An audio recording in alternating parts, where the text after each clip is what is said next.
Good morning all. നമ്മൾ types of ലേ ഔട്ടാണ് പറയുന്നത്. അതിൽ ഇമ്പോർട്ടൻ്റ് ആയിട്ടുള്ള രണ്ട് ടൈപ്സ് ഓൾറെഡി നമ്മൾ പറഞ്ഞു. Process layout and product layout. ഏറ്റവും ഇമ്പോർട്ടൻ്റ് ആയിട്ടുള്ളത് അത് രണ്ടുമാണ്.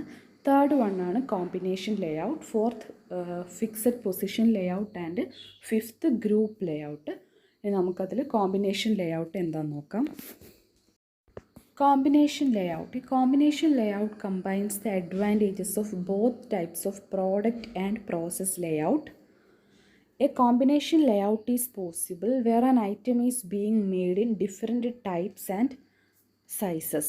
അപ്പോൾ കോമ്പിനേഷൻ ലേഔട്ട് പേര് പറയുന്ന പോലെ തന്നെ പ്രോഡക്റ്റ് ലേഔട്ടിൻ്റെയും പ്രോസസ്സ് ലേഔട്ടിൻ്റെയും കോമ്പിനേഷനാണ്. അതിൻ്റെ രണ്ടിൻ്റെയും അഡ്വാൻറ്റേജ് എടുത്തിട്ടുള്ളൊരു ലേഔട്ടാണ്. ഇവിടെ ഇത് അപ്ലൈ ചെയ്യുന്ന സിറ്റുവേഷൻ എന്താണെന്ന് വെച്ചാൽ ഡിഫറെൻറ്റ് പ്രോഡക്ട്സ് പ്രൊഡ്യൂസ് ചെയ്യുന്നുണ്ട്. അതായത് നമ്പർ ഓഫ് പ്രോഡക്ട്സ് കൂടുതലായിരിക്കും, പക്ഷേ ഒന്നും തന്നെ അത്രയും ബൾക്കായിട്ട് പ്രൊഡ്യൂസ് ചെയ്യുന്നില്ല. അങ്ങനെ ബൾക്കായിട്ടാണെങ്കിൽ നമുക്ക് എന്ത് ചെയ്താൽ മതി, പ്രോഡക്റ്റ് പ്രോസസ്സ് ചെയ്താൽ മതി അല്ലേ. പക്ഷേ ഇവിടെ ഡിഫറെൻ്റ് ആയിട്ടുള്ള പ്രോഡക്ട്സ് യൂസ് ചെയ്യുന്നുണ്ട്, പക്ഷേ ബൾക്കല്ല. അങ്ങനെ വരുമ്പോഴാണ് രണ്ടിൻ്റെയും കോമ്പിനേഷൻസ് യൂസ് ചെയ്യുന്നത്. അതായത് ഇവിടെ പ്രോസസ്സിൻ്റെ ബേസിൽ തന്നെ ഉണ്ടാവും, പക്ഷേ ആ പ്രോഡക്റ്റിൻ്റെ സീക്വൻസും ആയിരിക്കും. പ്രോഡക്റ്റിൽ എങ്ങനെയാണോ ആക്ടിവിറ്റീസ് വരുന്നത് അതിൻ്റെ സീക്വൻസിലായിരിക്കും പ്രോസസ്സിന് പരിഗണന കൊടുത്തിട്ടുമായിരിക്കും അറേഞ്ച് ചെയ്യുന്നത്. അപ്പോൾ ഇത്രയും ആലോചിക്കുക. കോമ്പിനേഷൻ ലേ ഔട്ട് എന്ന് പറഞ്ഞാൽ പ്രോഡക്റ്റ് പ്രോസസ്സിൻ്റെയും പ്രോസസ്സ് ലേ ഔട്ടിൻ്റെയും, അതായത് പ്രോഡക്റ്റ് ലേ ഔട്ടിൻ്റെയും പ്രോസസ്സ് ലേ ഔട്ടിൻ്റെയും കോമ്പിനേഷനാണ്. അതിൻ്റെ രണ്ടിൻ്റെ അഡ്വാൻറ്റേജസ് ഇതിൽ വരുന്നുണ്ട്. ഇത് അപ്ലൈ ചെയ്യുന്ന കേസസ് ഡിഫറെൻറ്റ് പ്രോഡക്ട്സ് പ്രൊഡ്യൂസ് ചെയ്യാണ്, പക്ഷെ ഒന്നും ബൾക്കായിട്ട് അല്ല ചെയ്യുന്നതെങ്കിൽ. Next advantages of combination layout. First one, it helps in job enlargement. അതായത് ഒരാൾ ചെയ്യുന്ന ജോലിയിൽ അയാളുടെ കുറച്ചും കൂടെ റെസ്പോൺസിബിലിറ്റീസ് കൂട്ടി അയാൾക്ക് കുറച്ചും കൂടെ നല്ല രീതിയിൽ, അല്ലെങ്കിൽ അതിൻ്റെ ഒരാളുടെ ജോബിൻ്റെ സ്കോപ്പ് കൂട്ടാൻ പറ്റും. കാരണം ഇതിൽ ഒരൊറ്റ രീതി മാത്രമല്ലല്ലോ വരുന്നത്. അപ്പോൾ ചെയ്യുന്ന ജോലിയുടെ സ്കോപ്പ് കൂട്ടാൻ പറ്റും. അതാണ് helps in job enlargement. Second, upgrades the skills of the എംപ്ലോയീസിൻ്റെ സ്കിൽസ് അപ്ഗ്രേഡ് ആവും. അതായത് ജോബ് എൻലാർജ് ആവുന്ന കൂട്ടത്തിൽ തന്നെ സ്കിൽസ് കൂടുമല്ലോ. Third, greater flexibility is possible. രണ്ടിൻ്റെയും കോമ്പിനേഷൻ ആയതുകൊണ്ട് തന്നെ ഫ്ലെക്സിബിലിറ്റി കൂടുതലായിരിക്കും. Third, layout capital investment is lower. പൂർണ്ണമായിട്ടൊരു പ്രോഡക്റ്റ് ലേ ഔട്ടൊന്നും അല്ലല്ലോ. അപ്പോൾ അതുകൊണ്ട് തന്നെ ക്യാപിറ്റൽ ഇൻവെസ്റ്റ്മെൻറ്റ് കുറയ്ക്കാൻ പറ്റും. ഇത്രയാണ് കോമ്പിനേഷൻ ലേ ഔട്ടിൻ്റെ advantages. Next, group layout or group technology. Group technology is the analysis and comparisons of items to group then into families with similar features. Group technology can be used to develop a hybrid between pure process layout and pure product layout. This technique is very useful for companies that produce variety of parts in small batches to enable them to take advantages and economies of flow line Leh out. Next നമ്മൾ പറയുന്നത് group ലേ ഔട്ടാണ്. ഇവിടെ എന്താ ചെയ്യുന്നതെന്ന് വെച്ചാൽ ഓർഗനൈസേഷനിലുള്ള എല്ലാ ആക്ടിവിറ്റീസും നോക്കിയിട്ട് അതിനെന്ത് ചെയ്യും, ഗ്രൂപ്പ് ചെയ്തിട്ട് അതിൽ സിമിലർ ഫീച്ചേഴ്സ് വരുന്ന ആക്ടിവിറ്റീസൊക്കെ എന്ത് ചെയ്യും, ഒരു ഫാമിലി എന്നുള്ള രീതിയിൽ, അതായത് ഒരു കൂട്ടം എന്നുള്ള രീതിയിൽ മാറ്റിവെക്കും. അതിനനുസരിച്ച് എന്ത് ചെയ്യും, അത് പ്രൊഡക്ഷൻ പ്രോസസ്സിൽ കമ്പൈൻ ചെയ്യും. അതായത് സിമിലറായിട്ടുള്ള വരുന്ന ആക്ടിവിറ്റീസൊക്കെ ഒരു സെക്ഷനിൽ ചെയ്യുക, ആ രീതിയിൽ ചെയ്യും. അതായത് പ്യുവറായിട്ട് പ്രോഡക്റ്റ് ലേ ഔട്ടോ പ്യുവറായിട്ട് പ്രോസസ് ലേ ഔട്ടോ അല്ല, അതിൻ്റെ ഇടയിൽ വരുന്ന ഒരു കാര്യം, അതാണ് ഒരു ഹൈബ്രിഡ് എന്ന് പറയുന്നത്. അതിൻ്റെ ഒരു മിക്സ് പോലെ അതിൻ്റെ ഇടയിൽ വരുന്നതാണ് ഈ ഒരു ഗ്രൂപ്പ് ലേ ഔട്ട്. അപ്പോൾ ഇവിടെ എന്ന് പറഞ്ഞാൽ സിമിലർ ആയിട്ടുള്ള ആക്ടിവിറ്റീസൊക്കെ ഒരു സെക്ഷനിൽ വരുമ്പം പ്ലാന്റിൻ്റെ ഉള്ളിൽ തന്നെ വേറൊരു പ്ലാന്റ്, ആ രീതിയിലാണ്. അതായത് പ്രൊഡക്ഷൻ പ്ലാനിങ് ഒക്കെ ചെയ്യുമ്പം ആ ഒരു സെക്ഷൻ അവർ ചെയ്തോളും. അങ്ങനെ ഒരു ഡിവൈഡ് ചെയ്ത് ചെയ്യുന്ന രീതിയാണ് ഗ്രൂപ്പ് ടെക്നോളജി. ഗ്രൂപ്പിംഗ് ആണ് അതിൽ വരുന്നത്.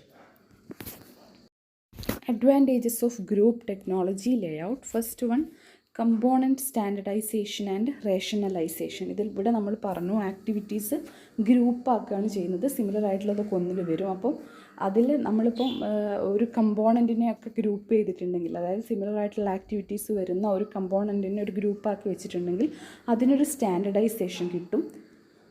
Second, reliability of estimates. നമ്മൾ നേരത്തെ പറഞ്ഞ പോലെ പ്രൊഡക്ഷൻ കൺട്രോളൊക്കെ എളുപ്പമാക്കും. നമുക്ക് കുറേ കൂടെ നമ്മുടെ എത്ര കാര്യങ്ങൾ വേണം, എത്ര സമയം എടുക്കും, ഈ കാര്യങ്ങളൊക്കെ കുറേ കൂടെ റിലയബിളായിട്ട് എസ്റ്റിമേറ്റ് ചെയ്യാൻ പറ്റും. Third, effective machine operation and productivity. Machine ഓപ്പറേഷനും പ്രൊഡക്ടിവിറ്റിയും ഒക്കെ കൂടുതൽ എഫിഷ്യൻ്റ് ആക്കാൻ പറ്റും. Fourth, customer services. പിന്നെ it can decrease paper work and overall production time. Paper വർക്കും ഓവറോൾ പ്രൊഡക്ഷൻ്റെ ടൈം, സൈക്കിൾ ടൈം കുറയ്ക്കാൻ പറ്റും. പിന്നെ വർക്ക് ഇൻ പ്രോഗ്രസ് അല്ലെങ്കിൽ ഇൻവെൻ്ററി വർക്ക് ഇൻ പ്രോഗ്രസ് വരുന്നത് കുറയ്ക്കാൻ പറ്റും. പിന്നെ ഇതിൽ കസ്റ്റമർ സർവീസ് എന്ന് പറയുന്നത് ഓരോ പാർട്ടിനും ഒരു സെക്ഷൻ എന്നുള്ള രീതിയിലാണല്ലോ. അപ്പോൾ കസ്റ്റമർക്ക് ഡെലിവർ ചെയ്തതിലും എന്തിനെങ്കിലും സ്പെഷ്യലായിട്ട് കംപ്ലൈൻറ്റ് വരികയാണെങ്കിൽ അത് ആ ഒരു ഡിപ്പാർട്ട്മെൻറ്റിന് എളുപ്പത്തിൽ ഡീൽ ചെയ്യാൻ പറ്റും. ആ രീതിയിലാണ് കസ്റ്റമർ സർവീസ് ബെറ്റർ ആക്കാൻ പറ്റുന്നത്. Last one, fixed position layout. This is also called the project type of layout. In this type of layout, the material or major components remain in a fixed location and tools, machinery, men and other materials are brought to this location. This type of layout is suitable when one or a few pieces of identical heavy products are to be manufactured and when the assembly consists of a large number of heavy parts. The cost of transportation of these parts is very high. അപ്പം fixed position layout എന്ന് പറഞ്ഞാൽ നമ്മൾ എന്താണോ produce ചെയ്യുന്നത് അത് എവിടെയാണോ അതിൻ്റെ major പാർട്ടുള്ളത് അവിടെ തന്നെയാണ് എന്ത് ചെയ്യുക, ബാക്കി മെന്നും മെറ്റീരിയലും അല്ലെങ്കിൽ ലേബറും ഒക്കെ അങ്ങോട്ടേക്ക് പോയിട്ട് അത് ചെയ്യുകയാണ് ചെയ്യുന്നത്. അപ്പോൾ ഇത് മെയിനായിട്ട് നമുക്ക് എന്തിൽ പറയാം, കൺസ്ട്രക്ഷൻ ഇൻഡസ്ട്രീസൊക്കെ ഈ രീതിയിലാണ് വർക്ക് ചെയ്യുന്നത്. അല്ലെ, ഒരു വീട് വെക്കുമ്പോൾ അതിലേറ്റവും ഇമ്പോർട്ടൻ്റ് എന്നുള്ളത് ലാൻഡാണ്. അപ്പോൾ ആ ലാൻഡ് എവിടെയാണോ അവിടെ പോയിട്ട് ബാക്കി എല്ലാ മെറ്റീരിയൽസും കമ്പൈൻ ചെയ്തിട്ടാണ് ആ ഒരു ഫൈനൽ പ്രോഡക്റ്റ് എന്ന് പറഞ്ഞാൽ വീടെന്ന് പറയുന്ന കാര്യം വെക്കുന്നത്. അപ്പോൾ ആ ഒരു എക്സാമ്പിൾ ആലോചിച്ചാൽ മതി ഫിക്സഡ് പൊസിഷൻ ലേഔട്ടിൽ. Advantages of fixed position layout. First one, helps in job enlargement and upgrades the skills of the operators. Job enlargementനും skills upgrade ചെയ്യാനൊക്കെ ഹെൽപ്പ് ചെയ്യും. Second, the workers identify themselves with a product in which they take interest and pride in doing the job. അത് കുറേ continuous ആയിട്ട് ഒരു ജോലി തന്നെ വരുന്നതുകൊണ്ടിട്ട് ആളുകൾക്ക് അതിൽ ഇൻട്രസ്റ്റ് വന്നിട്ട് അത് കുറേ കൂടെ നല്ല രീതിയിൽ ചെയ്യാൻ പറ്റും. Third, greater flexibility with this type of layout. നമ്മളൊരു പ്ലാന്റിൽ ഇങ്ങനെ കണ്ടിന്യൂസ് ആയിട്ട് സെറ്റ് ചെയ്തതൊന്നും അല്ലാത്തതുകൊണ്ട് തന്നെ ഫ്ലെക്സിബിലിറ്റി പോസിബിളാണ്. Fourth, layout capital investment is lower. അതിൽ കൂടുതലും എന്താ പറയുക, മാനുവൽ സ്കില്ലൊക്കെ ആയിരിക്കും ഈ ഒരു കൺസ്ട്രക്ഷൻ ഇൻഡസ്ട്രീസിലൊക്കെ വേണ്ടത്. അതുകൊണ്ട് തന്നെ ക്യാപിറ്റൽ ഇൻവെസ്റ്റ്മെൻറ്റ് കുറവായിരിക്കും. അപ്പോൾ ഇത്രയാണ് ഫിക്സഡ് പൊസിഷൻ ലേഔട്ടിൻ്റെ അഡ്വാൻറ്റേജസ്. അപ്പോൾ നമ്മൾ ഇമ്പോർട്ടൻ്റ് ആയിട്ടുള്ള 5 ലേഔട്ട്സ് പറഞ്ഞു. Product layout, process layout, combination layout, group technology layout and fixed layout.